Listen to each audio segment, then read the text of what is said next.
Good afternoon. We're going to go ahead and get started. My name is Shannon Green. I'm the Senior Fellow and Director of the Human Rights Initiative here at CSIS. And it is my distinct pleasure to welcome you today for what proves to be a fascinating discussion on public diplomacy and national security. We have a very full program today, so I thought I would very briefly walk through the agenda before we invite the speakers onto the stage. So first up, we have Catherine Brown and Jay Wong, who will present a paper that we just published online today called Public Diplomacy and National Security in 2017, Building Alliances, Fighting Extremism, and Dispelling Disinformation. Catherine is a Council on Foreign Relations International Affairs Fellow and a visiting fellow with my program here at CSIS, and we've been very fortunate to have her for a couple of months leading this work on public diplomacy. She most recently served as the Executive Director of the U.S. Advisory Commission on Public Diplomacy. Jay Wong is an associate professor at the USC Annenberg School for Communication and Journalism and director of the USC Center on Public Diplomacy. The paper that they're going to present to you today emerged from a workshop that we held jointly with Jay's Center back in November. And essentially what it does is conducts an assessment of where we've been with public diplomacy and what are the main successes under the Obama administration. And then we suggest some ways that we can strengthen public diplomacy going forward. So then following that brief presentation, Michael Crowley from Politico will lead a discussion with two central figures in public diplomacy, Ben Rhodes and Ambassador Jim Glassman. We're extremely fortunate to have both of them here today to share their experiences and senior roles in the Obama and Bush administrations, respectively.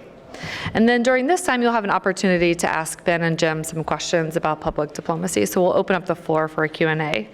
And then finally, we'll hear from Acting Undersecretary for Public Diplomacy and Public Affairs, Bruce Wharton, who is poised to very ably lead the public diplomacy apparatus at state through the transition. So after the formal program, we'll invite you all to join us for a cocktail reception. And during that time, we'll have the paper that we're presenting out on a touch screen so that you can scroll through it. And it's also available at the website. So without further ado, I would like to welcome Catherine and Jay to the stage.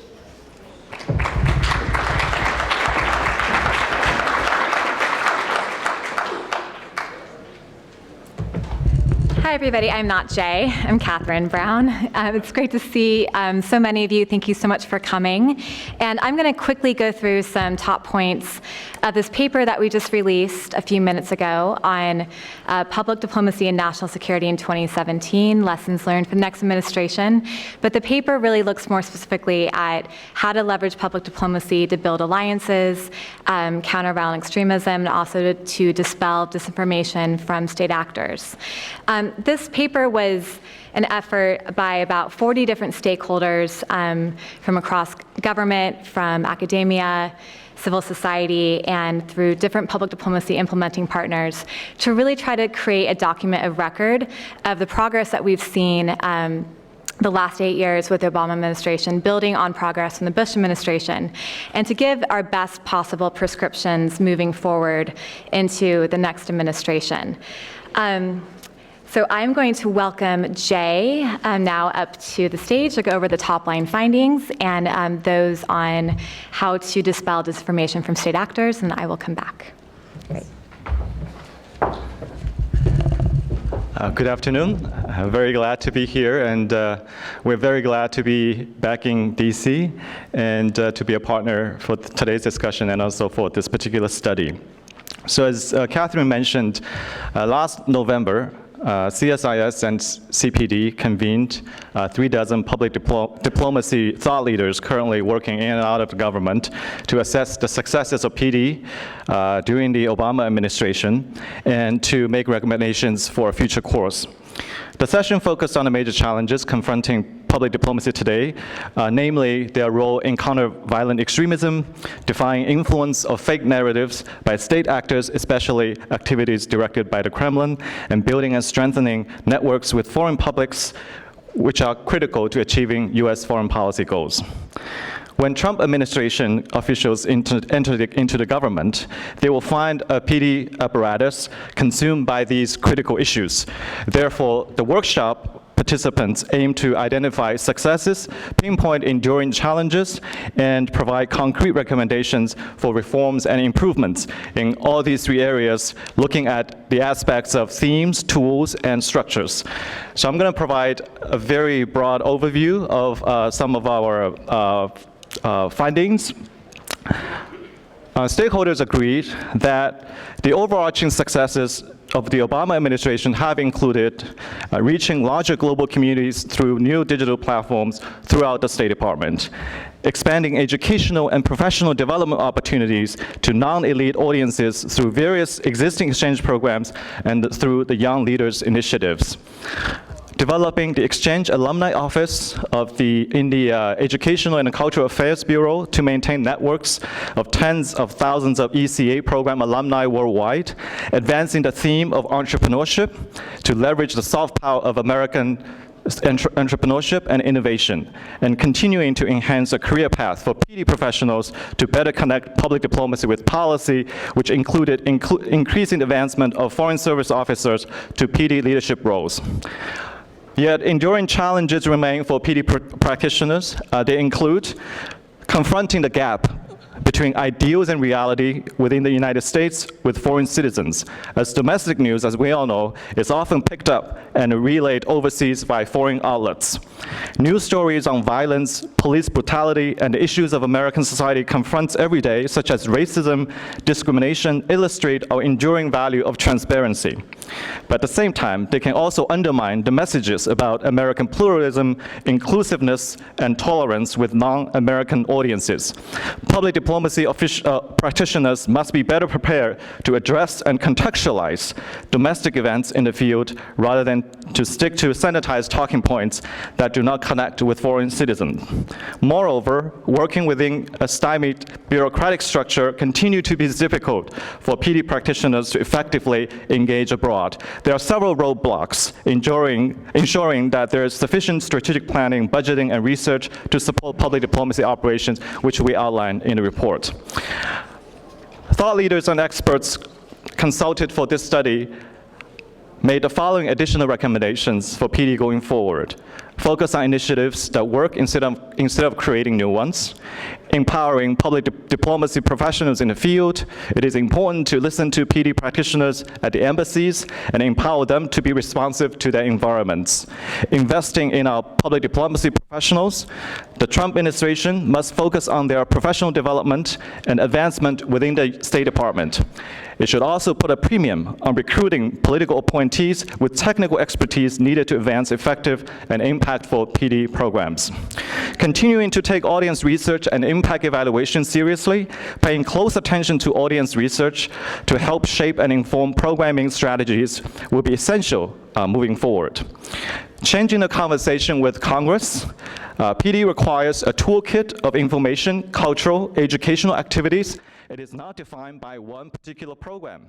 It is essential that our conversations with members of Congress and their staffs emphasize how public diplomacy programs and tools work together and how they apply to various global and bilateral challenges. And finally, seeking partnerships with private and civil society organizations. These general recommendations emphasize the big picture successes and remaining challenges from the Obama administration. We also addressed more targeted issues currently relevant to the foreign policy landscape and the role of public diplomacy. As I mentioned earlier, building and strengthening alliances, countering violent extremism, and countering the negative influence of false narratives from state actors, particularly activities directed by the Kremlin. So I will share with you just the general, some of the general points for one particular area of discussion, how we defy state narrative, false narratives from state actors through public diplomacy. And Catherine will come and talk about building alliances and counter violent extremism and the role of public diplomacy in those two activities. Increasingly, we are seeing state actors directed concerted disinformation and covert influence campaigns to counter US and allied messages. In many cases, these false narratives are meant to influence public opinion around the world. to turn it against the United States. While some of the technologies at issue are new, it is crucial to remember that US public diplomacy has responded successfully to similar threats in its history. Many elements of US public diplomacy and international broadcasting were created specifically to defy adversary influence during the Cold War. This experience contains valuable lessons for us to think our strategies going forward. So in terms of themes, we need to articulate in the broadest terms who we as the West stand for. In present conditions, it is important that American values such as human rights be presented as universal rather than geographically specific. This said, in terms of narratives, we need to tell stories that are not about us as much as about our local audiences. Our programs and narratives must resonate with and be responsive to local audiences. It should not be solely focused on countering the narratives of others. The US government should communicate that people have an inherent right to accurate information and acknowledge that this is a battleground of ideas and worldviews. We can and should defend post-World War II liberal institutionalism and multilateralism, and may find that the 21st century global development agenda could provide a framework to address such a vision. In terms of tools, PD tactics to counter disinformation need to be revamped. The White House and State Department should work with Congress on legislation to support properly resourced and stable public diplomacy platforms and programs in countries and regions most affected by disinformation campaigns. In terms of research, the State Department needs to do a better job of listening to target audiences to understand their needs and the impact of PD programs and messaging efforts. This means partnering with local NGOs who understand these audiences better. Audiences consistently request not only news, but also entertainment in local languages, such as Russian, so that they are not dependent on Russian entertainment and absorbing the Russian worldview in the process. Producing this content will require partnering with local news and entertainment professionals. The State Department should try to reopen American spaces in Russia beyond the US Embassy in Moscow. Finally, it should be remembered that the US tactics in the Cold War included direct negotiations with the USSR on information propaganda issues.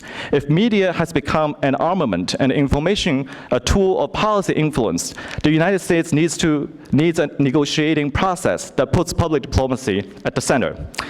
And finally, in terms of structure, there are two forms of coordination within the United States government that need to improve. First, the intelligence community needs to do a better job of declassifying and releasing intelligence that demonstrates Russian and other states' attempts to influence political and social debates and sow doubt and suspicion within the United States and between the US and our allies.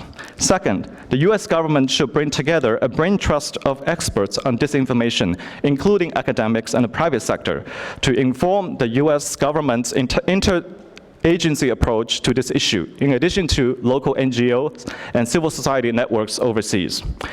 Within the apparatus of US public diplomacy, the information teams within IIP should be decentralized so that their information campaigns can be more responsive to local audiences. And finally, the US government needs to develop a regional strategy with the European and Central Asian countries to rebuild a common agenda for security and development, and to offer the kind of vision that will not only inspire our friends, but in times transform the conditions that lead people to position themselves as our adversaries.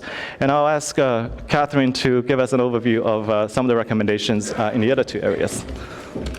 Thanks.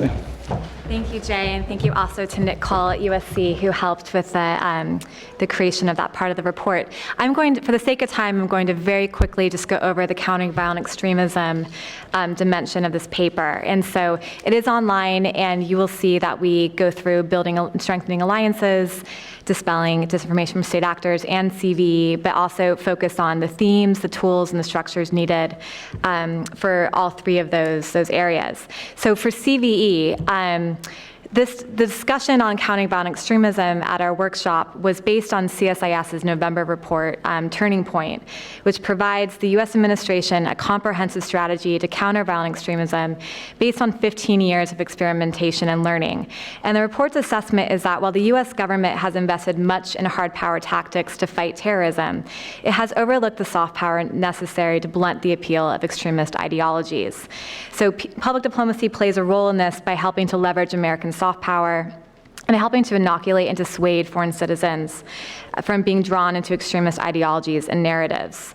So under the themes necessary, we felt for the next administration to promote when it comes to public diplomacy's role in CVE, we felt that the U.S. must develop a stronger narrative that focuses on integrating individuals into the local, regional, and global economy. And also, a more positive narrative would encourage greater tolerance and an emphasis on dignity and justice. Generally, this means supporting the development of societies in which people, including minorities and the most vulnerable, have plentiful avenues to find meaning and belonging. So for the tools to promote these more inclusive themes, we felt that the U.S. government needs to empower local civil society actors to spread positive messages organically and ensure that they have the operating space and the political support to do so. PD officers should also support the creation and dissemination of books and literature that promote tolerance in schools via mobile libraries.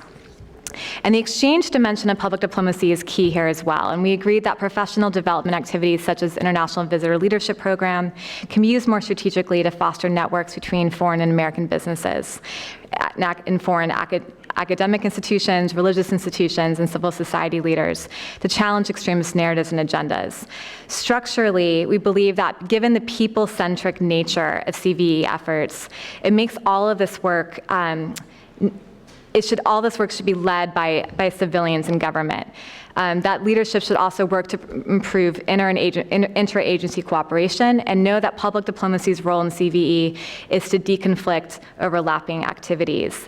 The Turning Point report recommends an assistant to the president for CVE based in the White House to lead these efforts and enhance accountability for results. And while structure is important, it's equally critical that the incoming administration demonstrates leadership on CVE and puts greater weight on soft power vis-a-vis hard power. It's crucial here also that we think that the field needs to have some autonomy. Foreign service officers must get out of their embassy compounds and engage and develop relationships with local leaders who need the U.S. government's resources and support to compete with and overtake extremist voices on and offline. You can read more in the report about all of these areas, but in closing, we just believe that public diplomacy has been a central pillar to American statecraft for more than 60 years, and creating and maintaining our relationships abroad with thought leaders, innovators, and change makers who influence the conduct of international affairs requires continued American commitment and the strategic investment of resources over the very long term. It also requires us to live up to our values of inclusiveness and tolerance and pluralism here at home. So the participants involved in the CSIS and CPD workshops hope that the incoming administration will work closely with the public diplomacy career professionals who are the linchpins for maintaining these relationships and focus on upholding programs that have proven effective and popular in creating greater understanding about American politics, history, culture, and society. We believe that this understanding is foundational to facilitating stronger partnerships with state and non-state actors that will advance U.S. national security objectives moving forward. And many thanks to the roughly 40 different contributors for this paper and to USC and also to Shannon Green here at CSIS. So I'd now like to introduce the panel and to welcome Jim Glassman, Ben Rhodes, and Mike Crowley up to the stage. Jim Glassman was Undersecretary of State for Public Diplomacy from 2008 to 2009 under George W. Bush, and he is currently a visiting fellow at the American Enterprise Institute.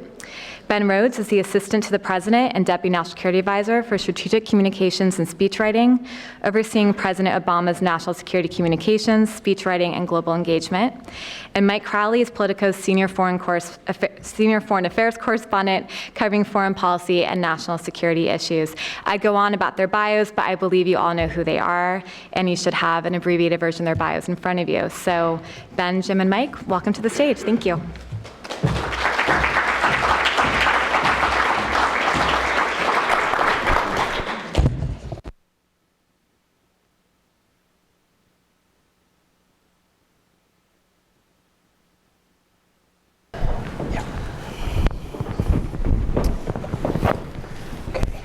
Thank you, Catherine, for that kind introduction. Thanks, everybody, for coming.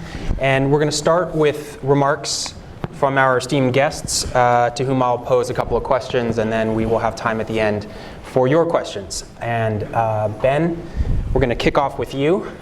So tell us what's on your mind, and then Jim, you'll have your chance, and I'll ask you guys a couple questions. I've got a lot on my mind, though. Yeah, let it I rip, want to just kind of work please. this out. Look, I'll be brief so that we can have a conversation. For 8 years, we've wrestled with this question of how to enhance public diplomacy, and I think would agree with a lot of the recommendations. I'd just make a few points about what we've tried to do and where things are now.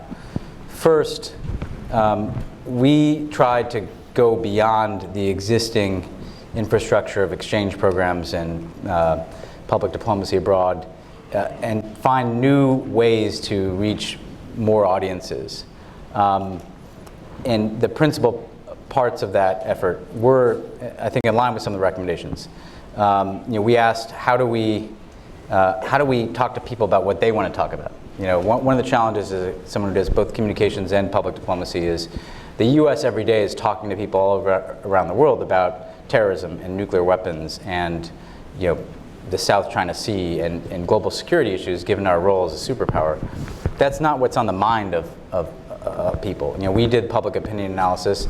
They want to work with the United States on issues related to education and entrepreneurship and science and technology.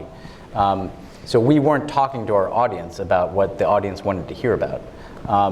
So we tried to design programs that are more affirmative. And I think this does relate to CVE. So much of the focus is on countering other narratives. But if we fall into a trap of only doing that, we're not putting forward any alternative narrative. We're not telling people what we stand for. And sometimes the most powerful message is one that, frankly, doesn't even have to directly take on a terrorist narrative, although we have to do that as well. It's one that lifts up the things that other people care about in other countries. Our entrepreneurship work really, it struck a chord. I mean, we were pushing against an open door in every region of the world because whether you're in Kenya or Malaysia or Indonesia, you look at the United States and you see Silicon Valley. You see people who are your age who are accomplishing enormous things and creating the tools that are changing your life. And you want to be like that. And so we were able to take American entrepreneurs around the world through a process of summits and then brand that as something that is associated with the US government, so that then embassies can use that as a tool for engagement with entrepreneurs in different countries. And frankly, the entrepreneurs are ultimately the ultimate rebuke to ISIL, because these are people who are trying to build things in these places and trying to channel the energy and even sense of grievance that they may have towards improving their own lives. And so I think having that affirmative basis to meet people who, by the way, are also going to be the change makers and reformers in countries is essential to the U.S. government. Our traditional exchange programs are very good, but they're also very expensive.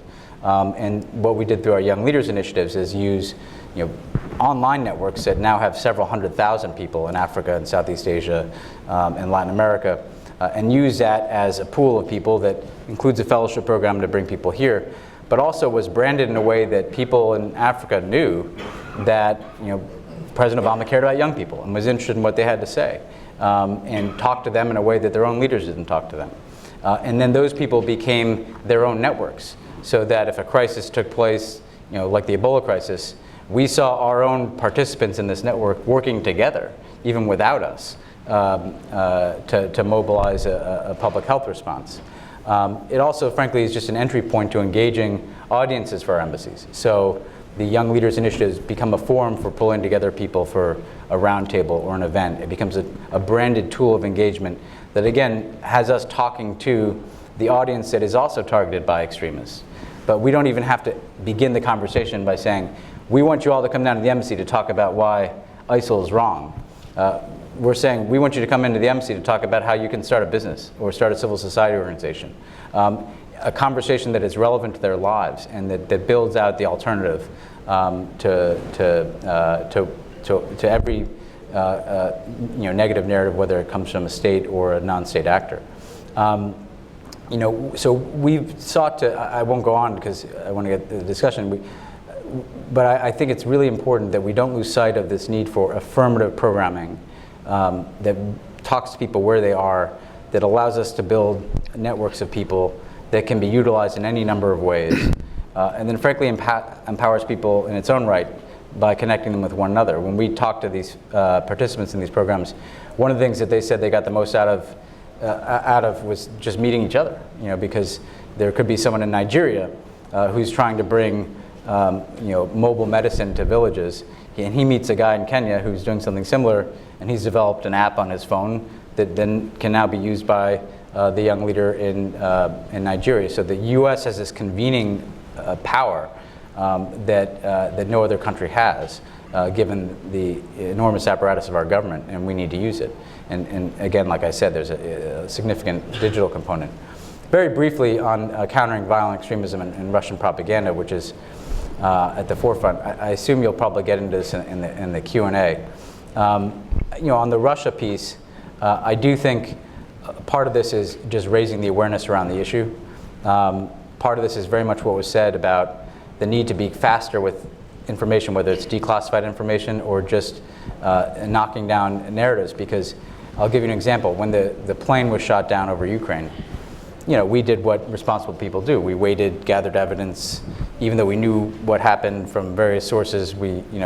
Months later, the Dutch investigation is made public. There's a plane constructed. In that time, the Russians have propagated 10 different narratives about what happened with that plane. And they've sown all kinds of confusion about who did it, where it was done. We have to be faster in dealing with people who lie. Because they don't really care about whether their information checks out. Their own story often changes day to day, but that's not the point. Their point is not so much just to put forward an alternative narrative, it's just to sow doubt about facts and about what's real and what's not. And we could talk about that for a lot more, but on extremism, I think what is required is to not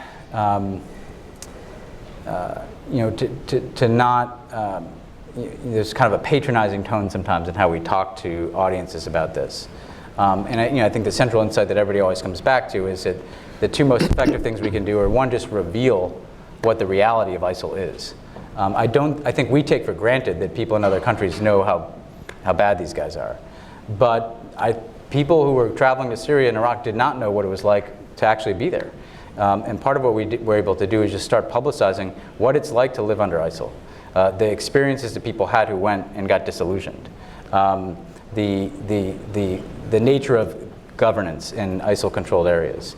That alone, I think, contributed to diminishing the foreign fighter flow, just getting out the real story of what happened. And knowing that you're not speaking to people in the United States who already understand this, you have to convey this to audiences in other countries. And frankly, to do that, you have to be willing to work with people that we disagree with about a lot of other things. I used to get, speakers programs that did, the vetting, I was going to get an inquiry from a journalist, why is this guy being sent abroad who, he said this in a mosque 20 years ago? Well, yeah, I mean, if you want to reach people, you're going to have to work with partners who disagree with U.S. foreign policy. And so we have to be able to take some risks in building a big enough network of partners that we're able to reach people where they are. And that relates to the last point I was going to make, which is that the best thing we can do in this space is lift up other voices, not our own, so that whether it's civil society partners, other governmental partners from Muslim majority countries, religious leaders, we have to understand that the most successful program may be the one that doesn't have the U.S. government as the communicator on it, but rather the U.S. is using its resources to lift up other credible voices, to encourage other countries to do the same. And what we can do is bring to bear unique capabilities, unique technical capabilities, lessons learned from our experiences around the world, and therefore we're the force multiplier, even if we're not the principal communicator in that effort. Great, thank you. Jim? Thank you, Michael. It's great to be here with Ben and Mike, and I want to especially thank Shannon, Catherine, and Jay for the paper, and especially Shannon for building this program at CSIS. I can't find her wherever she went. Oh, there she is. And thank you, Ambassador Wharton, for being here. This is great. So I'm going to be a little more conceptual, and I'm going to look at my notes. So I got into the public diplomacy racket about exactly 13 years ago, completely by accident, because I was asked to be on a commission that Ambassador Ed Dirigian headed on public diplomacy for the Arab and Muslim world, as it was called, although we looked at public diplomacy in a much broader way. And it was mostly academics and me, and I did most of the writing, but I learned a lot. So I just want to read you one of our conclusions. At a critical time in our nation's history, the apparatus of public diplomacy has proven inadequate, especially in the Arab and Muslim world. The fault lies not with the dedicated men and women at the State Department and elsewhere who practice public diplomacy on America's behalf around the world, but with a system that has become outmoded, lacking both strategic direction and resources. So I would say that those are words that you could probably write today. And that was in 2003. Very little has changed despite the best efforts of the Bush administration and the Obama administration, which has done a lot of really good work. The paper that Catherine and Shannon and Jay have written says that the Trump administration will, quote, inherit a sound public diplomacy apparatus. And that is, of course, much like the comments that we conveyed in the Dirigian group. The fault's not with the people who are doing the work. The fault is with defining what the work is and how it relates to the rest of government. And I think that's a problem that still has not been resolved. So let me try to resolve it. I strongly believe that public diplomacy should be strategic, and obviously that's a word that has become quite hackneyed, means lots of different things. But let me be precise. Public diplomacy must use the tools of nonviolent persuasion to reach specific ends. There need to be specific goals. I was on a task force with Joseph Nye, who was the father of the concept of soft power at the Bipartisan Policy Center. And when I raised this issue, he said, you know, public diplomacy does three things, and you can define it, the categories, in a kind of temporal way. So in the short term, and I really never thought about this, in the short term, it explains US policy and pushes back against lies and distortions, for example. In the long term, it gets people to like us better, not just because we like it when people like us, but also so it makes it easier for us to achieve our policy goals. And in the medium term, it's the medium term that I think is the most important. And that's kind of 1 to 5 years. It's a presidential term. And over this period, public diplomacy needs to be mobilized to accomplish discrete, and I mean ETE, national security and foreign policy ends, with efforts of persuasion that are directed at foreign citizens. So for example, helping Baltic countries mount a defense against Russian aggression, potential Russian aggression. Encouraging the Iranian public to oppose the building of nuclear weapons. Helping to bring Cubans to democracy and free markets through showing them the power of choice and entrepreneurship. But specific ends. This is what public diplomacy should do in the medium term.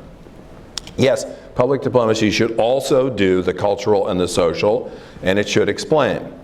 Although I am not one of those who believes that countering is very effective, and I think we've already heard some of that earlier. That is to say, you need to refute lies, but don't expect that that refutation is going to get you all that far. But the medium term is what has been, I believe, neglected and needs to be the focus. Okay, second, how does public diplomacy relate to the rest of government? Right now, not very well. Take the largest civilian public diplomacy program, the Broadcasting Board of Governors, which I formerly chaired, and several of whose officials are here today. So, and I love the Broadcasting Board of Governors. Even with the new legislation, though, it sits out as an independent entity. As we wrote in the Dirigian report 13 years ago, broadcasting represents nearly half the spending on public diplomacy. And it must be part of the public diplomacy process, not marching to its own drummer with its own goals and strategy, sources of funding, and board. Well, the board situation has changed a little bit, and I think that marching to its own drummer, okay, maybe that's a little extreme, and maybe that was true 13 years ago. And I think that the BBG has done a good job of trying to be more connected with the foreign policy apparatus. And certainly during the Obama administration, that was a goal, and I think that's good. But legally, it's not, and I think that's a big problem. And it's a problem that extends throughout public diplomacy. The undersecretary, as you'll soon learn, Bruce, I think you already know, does not control the vast majority of the people who do the work. And they are connected to the regional bureaus, not to the functional public diplomacy bureau. Public diplomacy must be a part of the foreign policy and national security apparatus of the United States, all of it. It's a tool in the same way that diplomacy is a tool, coercive sanctions are a tool, international organizations are a tool, and military power is a tool. So this brings me to my conclusion. And again, I'll go back to the Dirigian report. So 4 years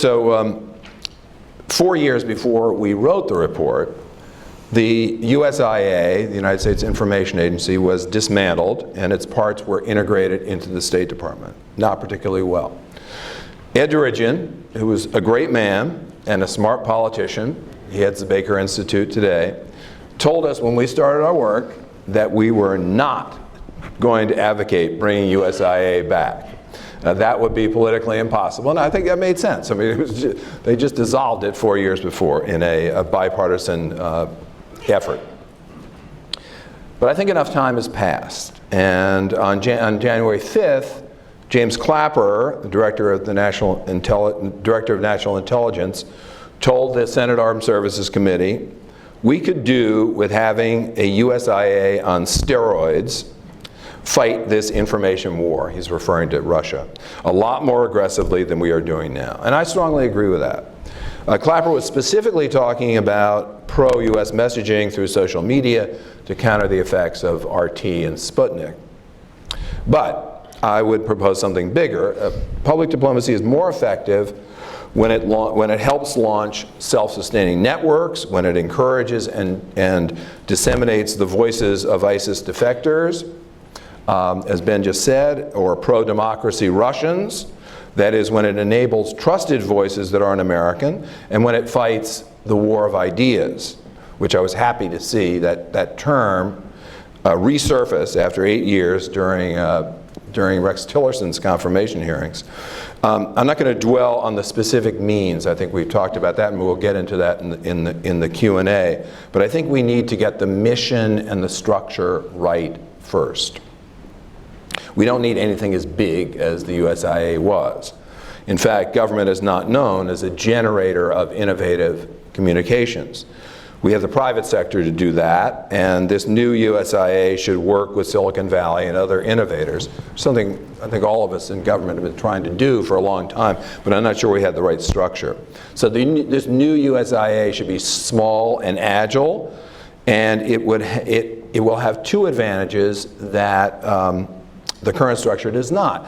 It can generate a real esprit de corps, and it can generate funding, because it will be new and it will be exciting. And unfortunately, that's what you need for funding.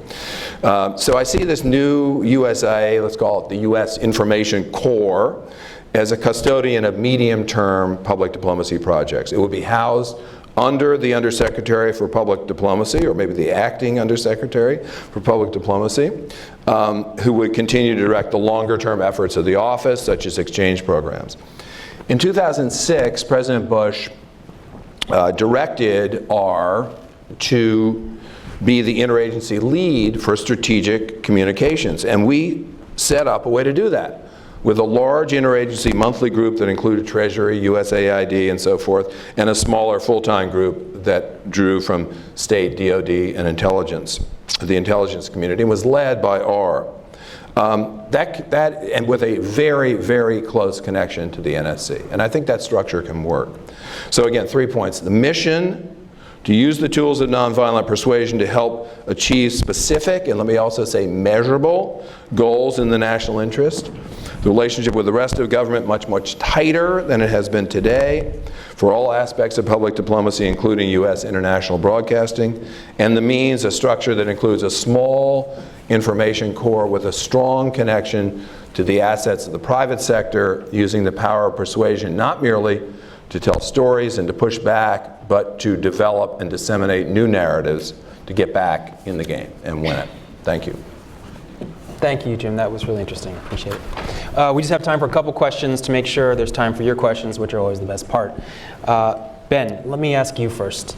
I suspect I'm not the only person in this room wondering how carefully Donald Trump and his senior officials are going to read reports like this and how much time they are going to dedicate to making public diplomacy a top priority. The general sense one gets from Trump, although it's still a little foggy, is that diplomacy is not something he puts a high value on, and one hears that talk about streamlining the mission of government, particularly the State Department and what the United States will do overseas. And I don't have to say that when it comes to countering Russian propaganda, that is a very confusing topic in this context right now.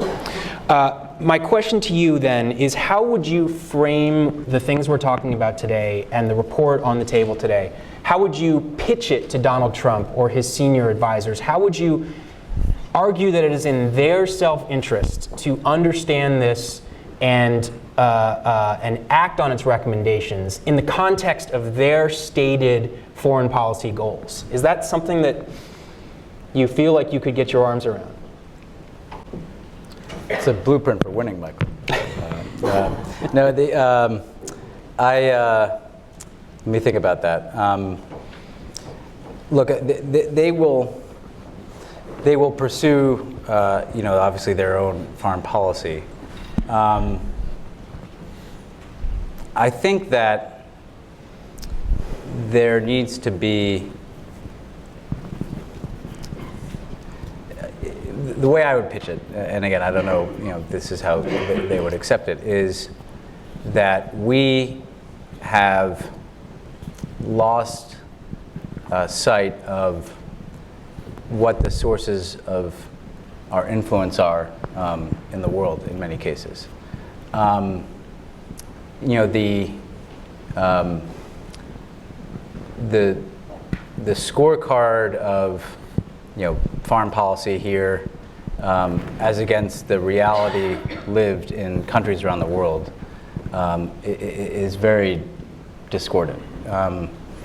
And I guess what I'd say is that the question is, how do we, and one way I guess I'd pitch it is, if this is about a competition for economic leadership in the world, then we need to be seen as the country that represents the different elements of opportunity to people around the world. So, for instance, as I was saying, we want somebody who is young and ambitious and doesn't see exactly what the road to opportunity is, whether they're in Vietnam or Kenya or Malaysia or what have you, to be looking to the United States as the model to emulate and as the gold standard for learning how to achieve your dreams. And that can be through your pursuit of higher education. That can be through your understanding of how do you actually take an idea and start a business. That can be through your understanding of how do you utilize technology and social media to build your own network and to communicate.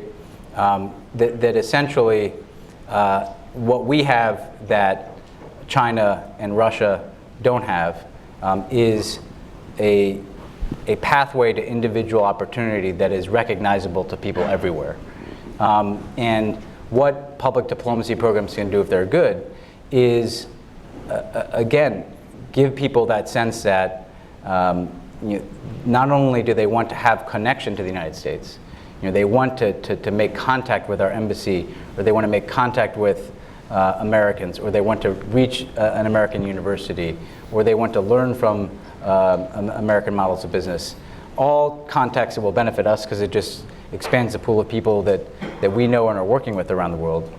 But that frankly, they also want to be reformers on behalf of certain ways of doing business and accomplishing things in their own countries.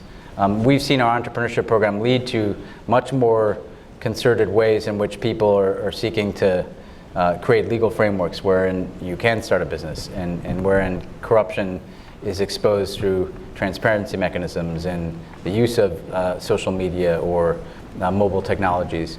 So I guess the point I'd make is that if we are around the world making it the business of the US government to engage people on the things that they care about, to be creative at our embassies and posts, that is going to benefit our economic interests because it's both going to make those countries more dynamic in their own economic growth, and it's also going to build relationships and contacts between those countries and those populations and the United States. It's going to create a pipeline, frankly, of people who work in multinational corporations and regional offices.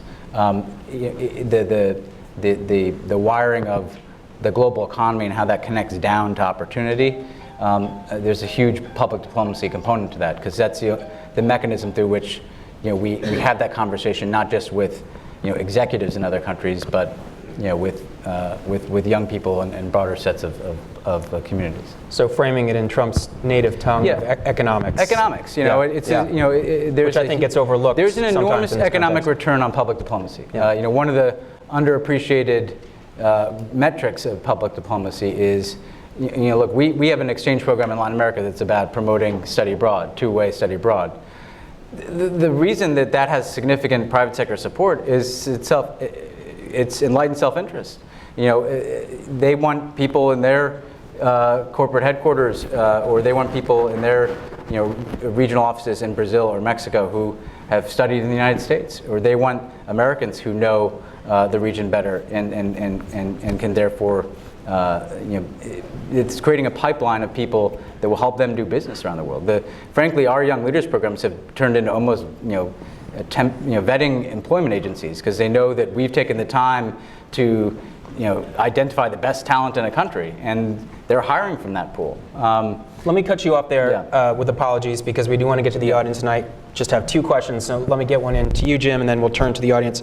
Could you just talk for a minute? Something that jumped out at me from your remarks was the role of Silicon Valley, which people have talked about for years, never quite seems to take that quantum leap where you could imagine some kind of government partnership with Facebook and Twitter that was just an incredible force multiplier, but there's such a culture gap. I just wondered if you could talk a little more about how there could be more synergy there.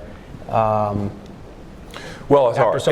First of all, it's hard because it's not easy even for the companies themselves to manage the people who work in Silicon Valley. So the idea that government is going to tell these people what to do, it's difficult. I mean, in some ways, some of the things that I've seen, my former number 2, Adnan Kifayat, who's now working in California with a very interesting group, is in some cases they're going out on their own, and I think that's not a bad idea. The companies. The companies In what sense? making their own kinds of connections, making their own. For example, some things, let's say, defector videos are made by the U.S. government. Well, you can imagine similar kinds of videos being done by the private sector. There's no reason why not. Mm-hmm. There's absolutely no reason Emulating why not. the federal. Yeah, I mean, that's not doing foreign policy. Mm-hmm. So for one of the things is, I think you want to use Silicon Valley to do specific, difficult technological things that you're not going to be able to get people in the State Department to do, assignments of that nature. But that doesn't mean that that's all that the private sector can do. Okay.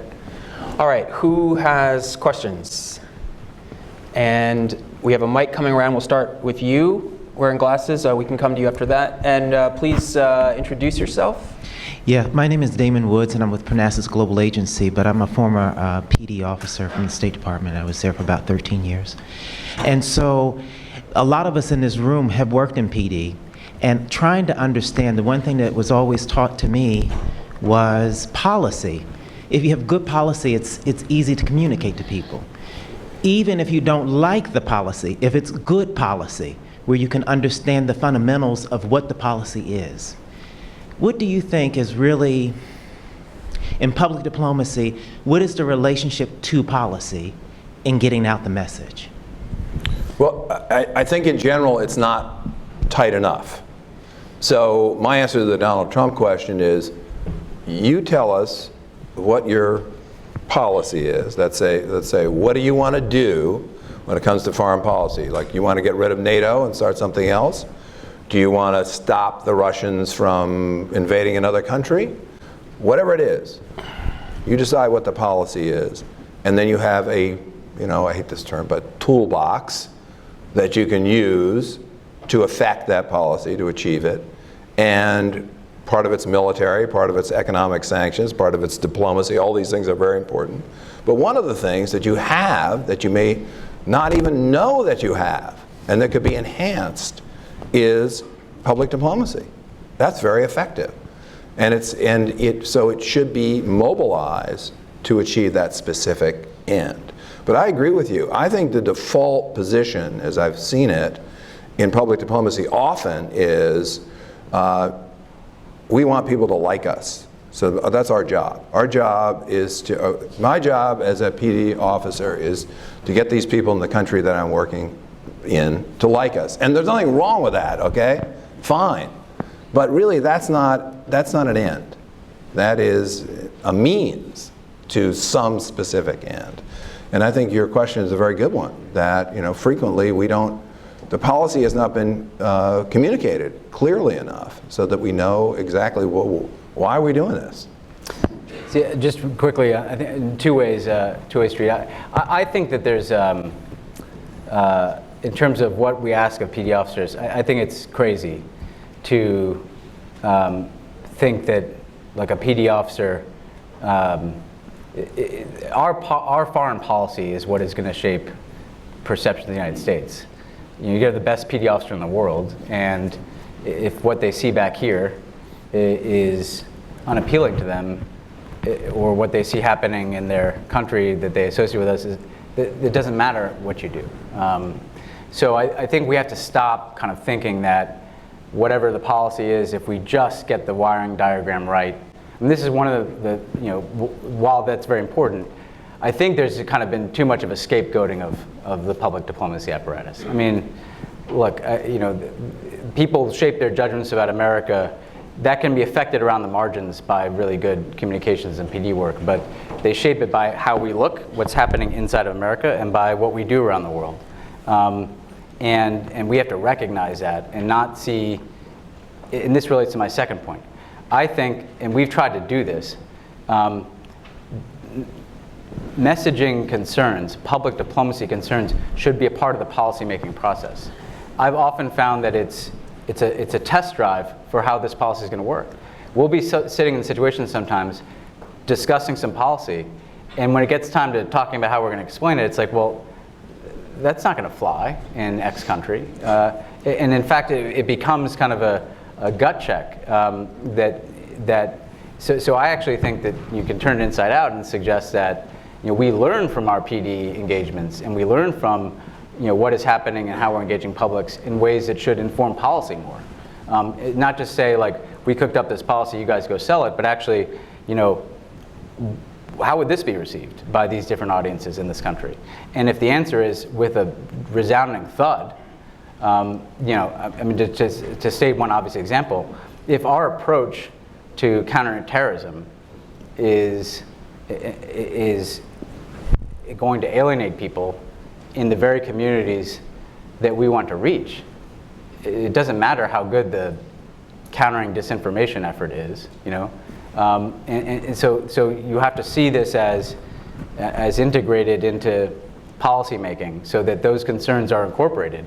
Because if this really is about ideas and is about winning, which I'm always a little, because I don't like to suggest that we're fighting over people in other parts of the world. That's not how they see it. But I think that we have to recognize that who we're talking to, and that they're going to make judgments about us not based on how we choose them to make those judgments, but by what the experiences of their lives. So I think it's more a matter of taking the interest of public diplomacy into policymaking and not just asking more and more of PD officers and selling the policy. Interesting. Here in the blue sweater, wait for the mic and introduce yourself, please, and then I'll come to you. My name is Frank Albert. I'm a retired FSO. I wondered if one of you, perhaps Ben, could talk about the relative merits or different situations where overt and covert messaging has advantages in trying to reach objectives to counter terrorism, and how those two are coordinated. I believe that traditionally has been the NSC's role, but I wonder if you could talk about that in a little more detail without necessarily getting into classified information. Yeah. Well, I was thinking about the latter.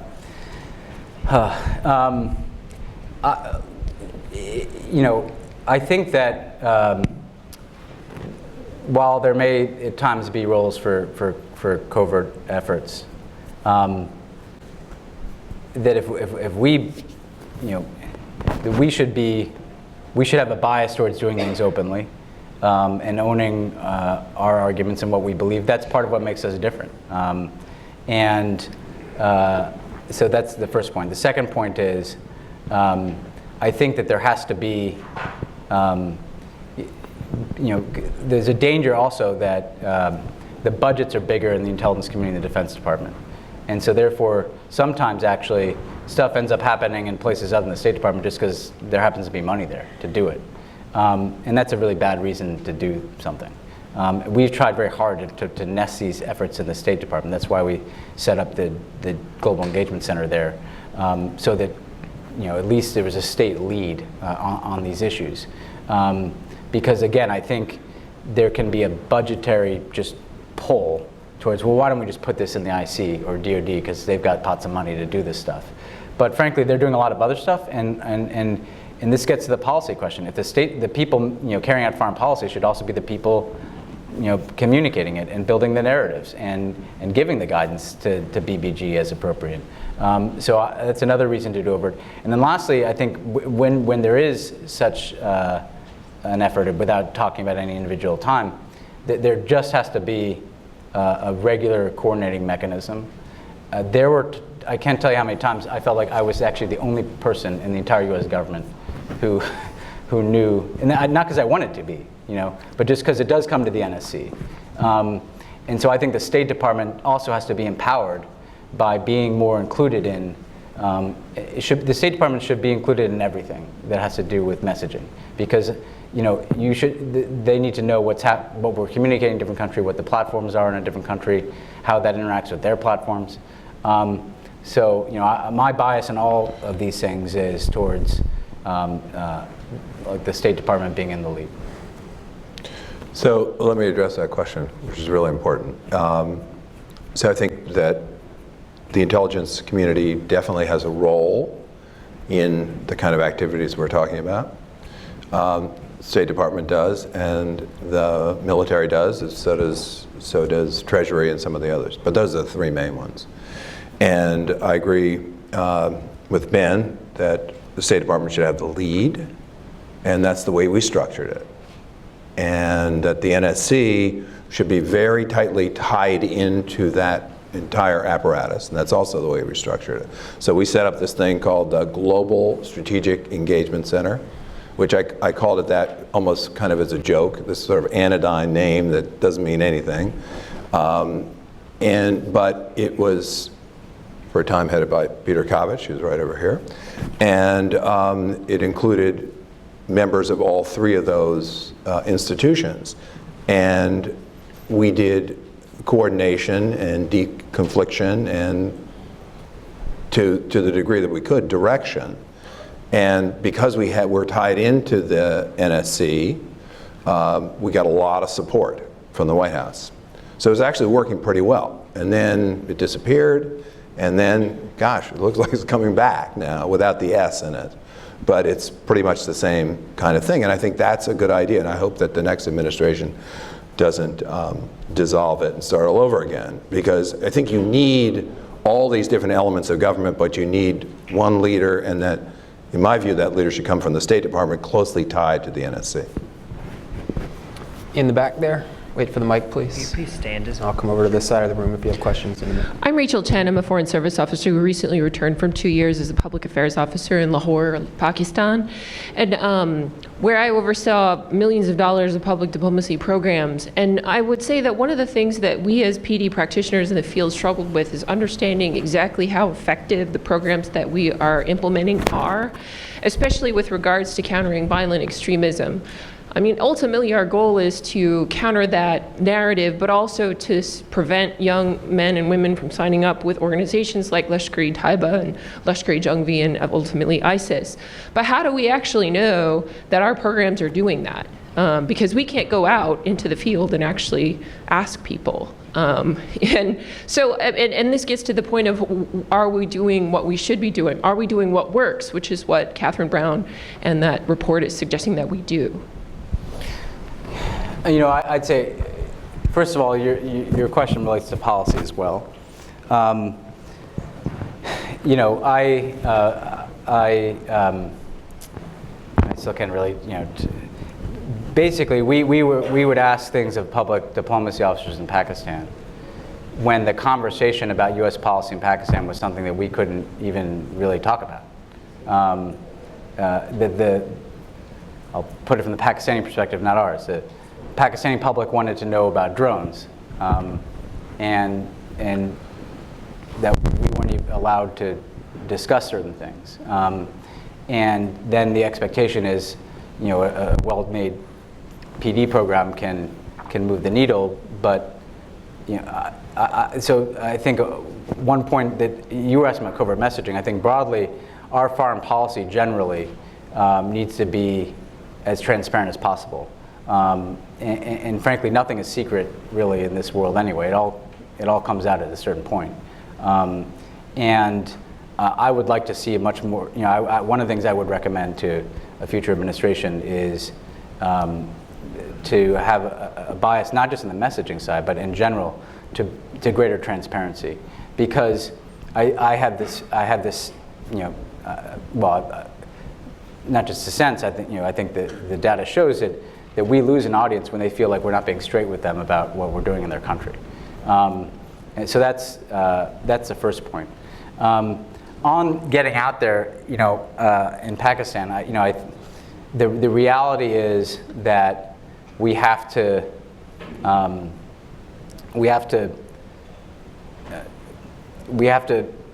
understand the trade-offs, and that, look, as somebody who's, you know, been through a lot of these debates the last 8 years, it's just a reality that the message we get from here is to emphasize security of our diplomats and personnel, and that's not going to change, even if you know, we might think that you know, that's just the political reality. That there's been a decision made that the risk is too great, I think, to take on certain to take on certain risks in how our personnel conduct themselves.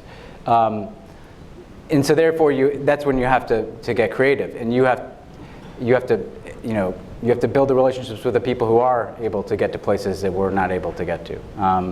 And I imagine that's frustrating, but you know, that's why, you know, networks are so important, because sometimes we can't go to a place, but we can talk to some people who can. And you just have to find ways to create that links in a chain. The final thing I'd say that might be a little, you know, not provocative, but I think we get a lot more return on our programming money in places that are not so fraught. In other words, I used to, with my team who was here and did an excellent job, you could kind of think of the world as the places that are really actively challenging, like Pakistan or Afghanistan, where our policies fundamentally are going to make, in our relationships with that government and the decisions that government make are going to overwhelmingly determine views of people. That's not to say we shouldn't do PD programming, but PD programming can risk being overwhelmed by the policy context in which it's taking place. Then there are the places in the world that I think we feel reasonably good about. But then there are those swing places, Southeast Asia, Sub-Saharan Africa, regions that have a mix of challenge and opportunity. A little bit of resources in those places. If we took a fraction of the money we spend in Iraq and Afghanistan on PD programming the last 15 years, and we're spreading that around Southeast Asia and Sub-Saharan Africa, I think you'd have enormous return on that investment. That's not meant in any way to diminish the enormous and incredible work that people have done in those places. I think it's just a reality that from a budgetary perspective, you're going to get more return in an environment that is more open, where there are not the constraints and there's not the policy context that that risks having a situation where all the PD work that might have been done is suddenly clouded by an airstrike that kills Pakistani soldiers on the border, or a Ray Davis incident, or I think we have to look for places where we know there's a risk that it could go either way, and our resourcing there is what can make a big difference. Do you want to take a stab? Nope. Okay, let's get another question. And there, wait for the mic and introduce yourself, please. And I think we might have time for one or two more. Let's see. I'm Chris Wheeler from the International Center for Countering Violent Extremism in Abu Dhabi. And a lot of the things you've been talking about, kind of amplifying local voices, reaching people who the State Department can't reach. And this is because kind of the State Department logo becomes tainted for people who are very much at risk of being radicalized. So in terms of amplifying local voices, how do you balance keeping them credible kind of local people and not making sure that as soon as they become State Department backed, they lose their credibility with their very vulnerable audience?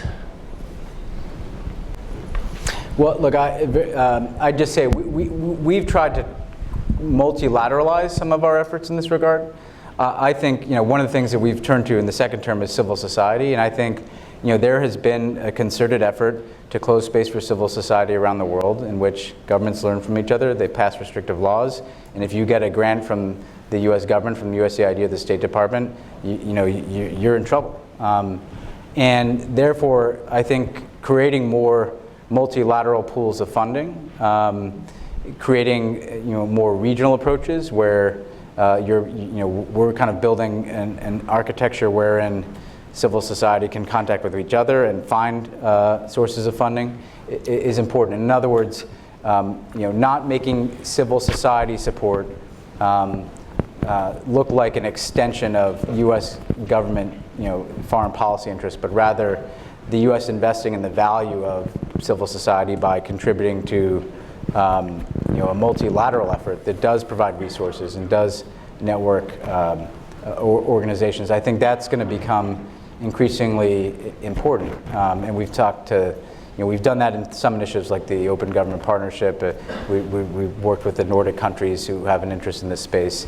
There's sources like Lifeline that provide resources for civil society. But I think we have to figure out a way to not and look at the courageous civil society organizations are willing to take the risk, but I think we can be better at making this have less of the appearance of us seeking to literally fund our own foreign policy interests directly in other countries, but rather us, as a universal matter, supporting a set of values. And I think that in terms of credible voices, part of what we also have to recognize is if you're doing this right, people might have no idea that the U.S. government ever initiated anything to begin with. I mean, Michael asked about like Silicon Valley.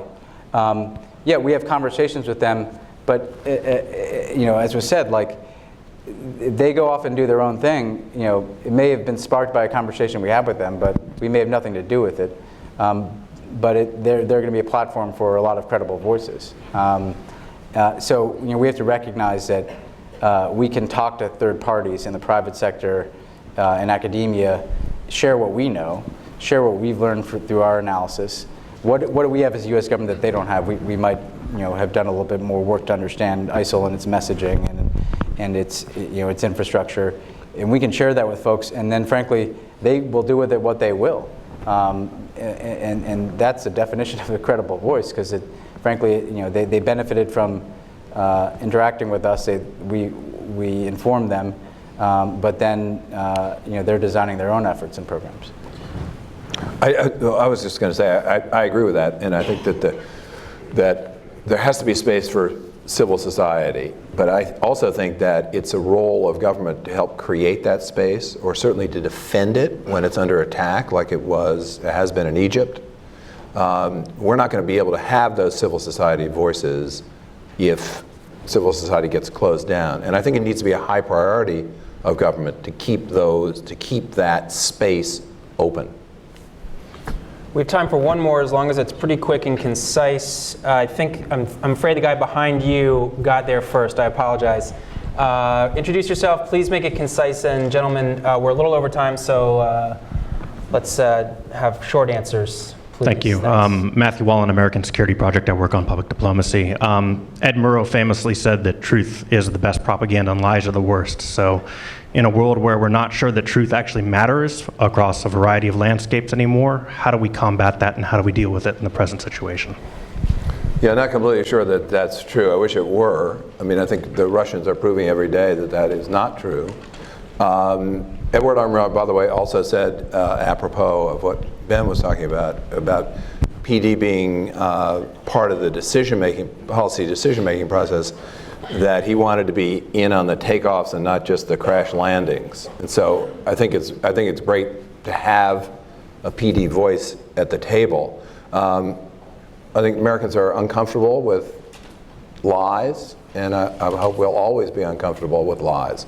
But I don't think that we should be so naive as to believe that the truth always wins. And so we need to be very conscious that our adversaries are consistently telling lies, and often not only getting away with it, but influencing other countries and maybe even this country in profound ways.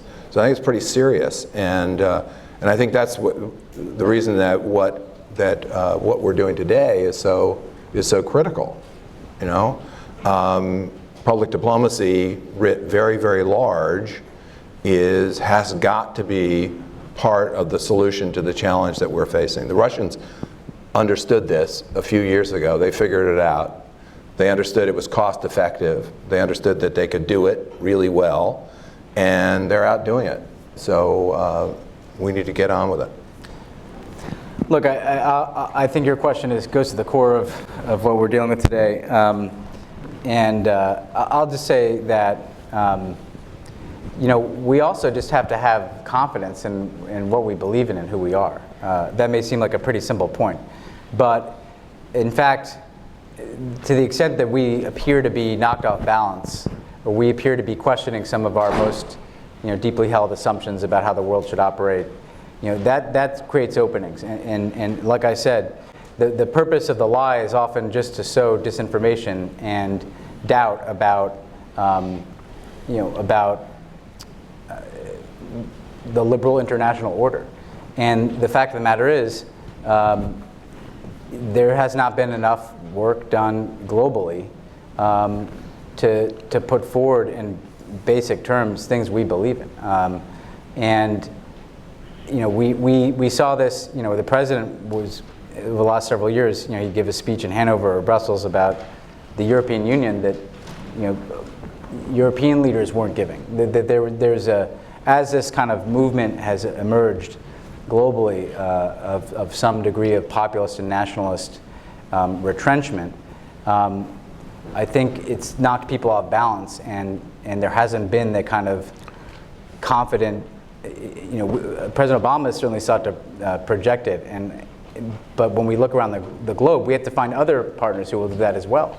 It can't just be one U.S. It can't all rest on the shoulders of one U.S. president. I mean, there has to be, from the political leadership to the young leaders that we're engaging, and to everybody in between, a concerted effort to say, no, this is what we believe, and this is what we believe to be true, and this is what we believe to be right. It's going to take a sustained commitment to push back against retrenchment. And the only way in which truth can appear to be losing in a particular moment, but if you're consistent and you're moving forward with conviction and you're building relationships and networks on behalf of what you know to be true, ultimately in the long run it is going to win out. And we can't just say in this current media, this is not in the media environment. By media, I don't mean the journalism. I mean the splintered media environment. It can appear that, on any given day that the truth is not winning out. But that can't cause you to give up and say, well, this is a hopeless situation. If anything, you have to learn how to reacclimate yourself to that environment and say, well, I'm going to use everything I can and build every relationship I can to make sure that in the long run, it is the truth that wins out. Thanks. That's a great note to end on. Ben, Jim, thank you both so much for those really interesting remarks. Thank you to the audience for your excellence. Just stay with us for a couple more minutes for the final chapter here. I'd like to now welcome to the podium Acting Undersecretary for Public Diplomacy and Public Affairs, Bruce Wharton, who assumed the role on December 8th, 2016, after the departure of Rick Stengel. Undersecretary Wharton is a career Foreign Service officer who was most recently our ambassador to Zimbabwe and Principal Deputy Assistant Secretary in the Africa Bureau at the State Department. He will give short remarks before we end the program. Bruce, welcome to the stage. Thanks.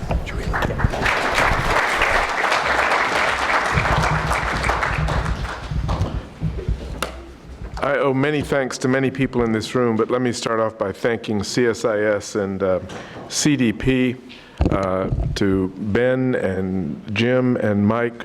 I'm delighted to say that of the ideas presented by the CPB and CSIS, and the ideas we've just heard from Jim and Ben, we are in nonviolent agreement.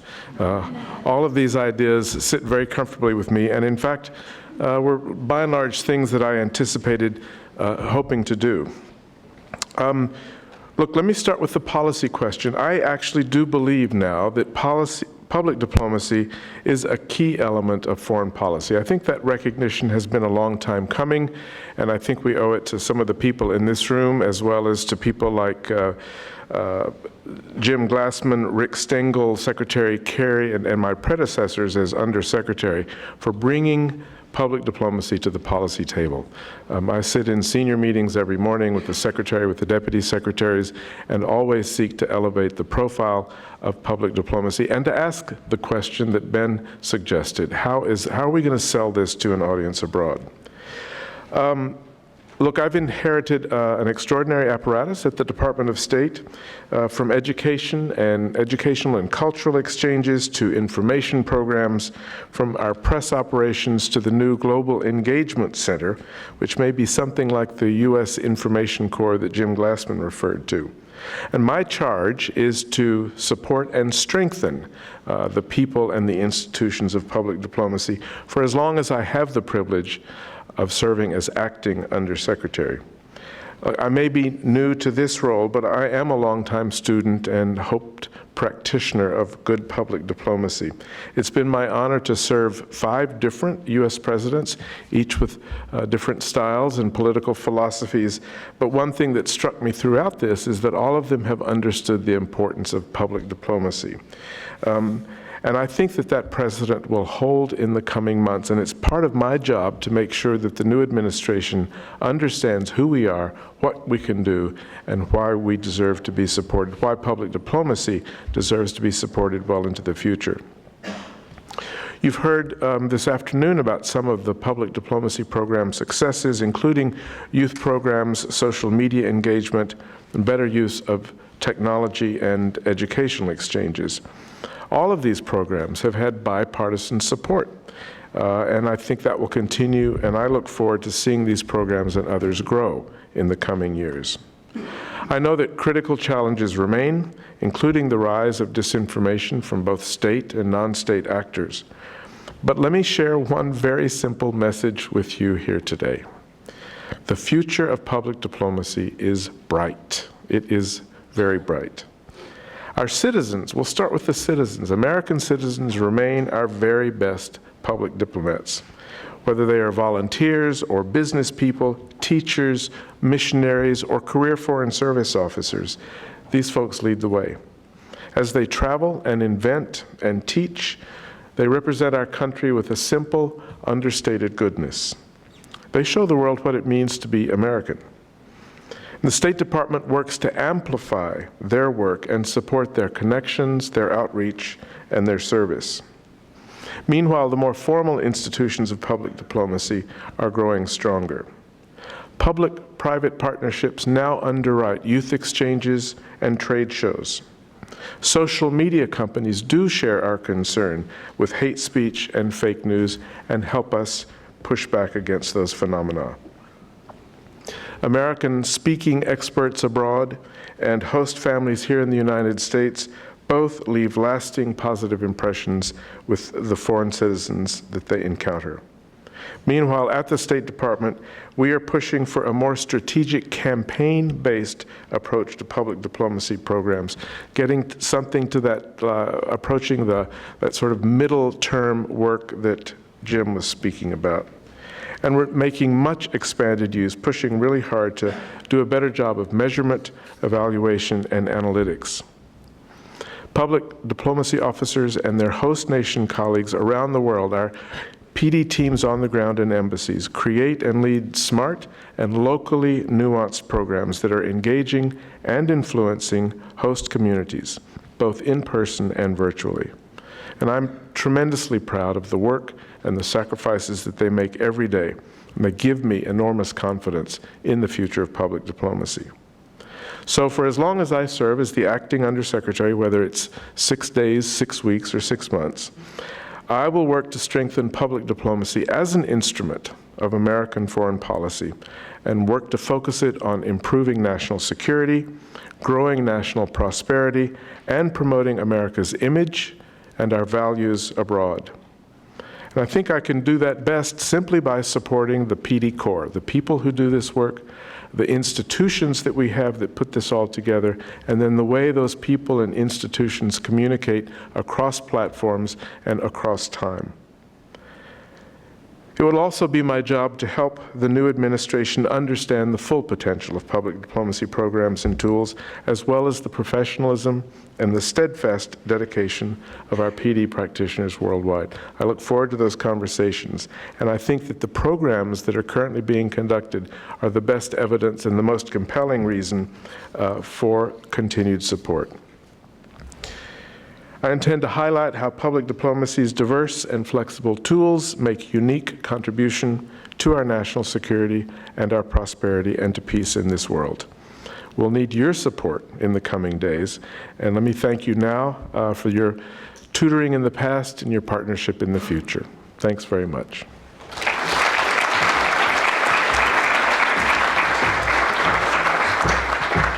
Well, we have now reached the end of our multifaceted program. I want to thank all of you for your participation and for being such an engaged audience. And thanks again to all of our speakers for sharing their wisdom on public diplomacy. And now for hanging with us for so long, we have a cocktail reception for you outside. Please join us and meet some other folks from the PD community. Thank you.